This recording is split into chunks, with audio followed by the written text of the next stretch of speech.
Teman-teman sekalian, kita ini sebagai orang beriman tahu dunia ini akan dilaluin. Kita tidak akan berlama-lama di sini. Jangan sampai dunia ini menjadi target utama. Berantem gara-gara tanah, berebutan karena warisan, berebutan karena jabatan, kadang-kadang berebutan hanya karena masalah pasangan hidup. Untuk apa? Untuk apa teman-teman sekalian? Dunia ini mungkin di mata antum kelihatan besar kalau dekat. Misal, saya tidak tahu bapak-bapak mengerti nggak. Kalau ibu-ibu biasanya langsung mengerti kalau masalah contoh-contoh perhiasan. Kalau ada orang punya berlian, besarnya seperti bola pingpong, kaya nggak? Rupanya ada juga bapak-bapak yang paham. Itu kaya luar biasa nih. Kalau dia punya berlian seperti bola basket, kaya nggak? Coba taruh berlian yang seperti bola basket itu di tanah, terus antum naik pesawat ke atas. Makin jauh, kelihatan enggak? Orang yang perebutkan tanah 1000 kali 1000 meter, 1 hektar, berapa hektar, tumpah-tumpahan darah. Padahal kalau dia naik pesawat hilang semua tuh.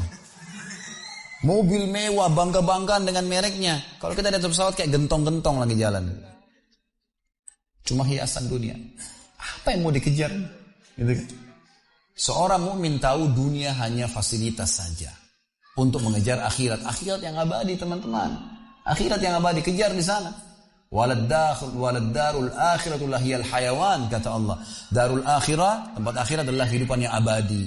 Di akhirat, kata Nabi SAW, kalau seorang mukmin masuk ke dalam surga, tidak ada capek, nggak ada gangguan orang, nggak ada sedih, nggak ada penyakit, nggak ada buang air besar, nggak ada buang air kecil. Makanan dan minuman yang dimakan ahli surga yang tidak dibutuhkan oleh tubuhnya akan keluar dalam bentuk keringat yang lebih wangi dari bau kasturi.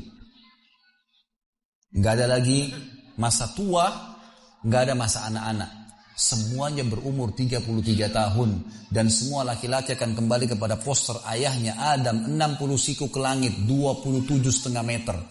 Dan semua perempuan kembali kepada poster ibunya Hawa 40 siku ke langit 17,5 meter.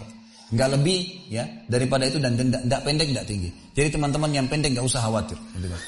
Ini cuma dunia. Sampai orang beriman pun tahu kalau ada orang lahir dalam kondisi fisiknya luar biasa, matanya buta, telinganya tuli, tangannya, kakinya semua putus, gitu kan?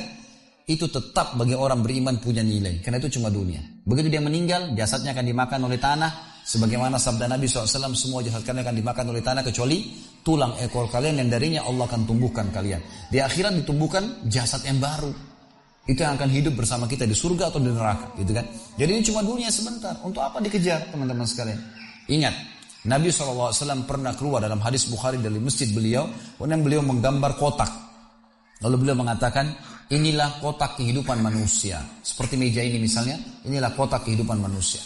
Lalu Nabi SAW menggaris dari luar kotak, di bawah kaki beliau, digaris, dilewatin kotak ini sampai melewati kotak tengah, di depan, panjang. Lalu kata Nabi SAW, ini angan-angan manusia.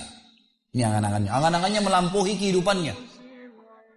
Lebih 500 tahun ke depan. Padahal umurnya cuma 60-70. Lalu Nabi SAW menarik dengan tongkatnya dengan keras dari sisi kanan garis kotak. Digaris dengan keras sampai terbongkar tanah itu digaris. Dan memutus garis tengah itu. Lalu beliau mengatakan, dan ini kematian yang akan datang memutus angan-angannya.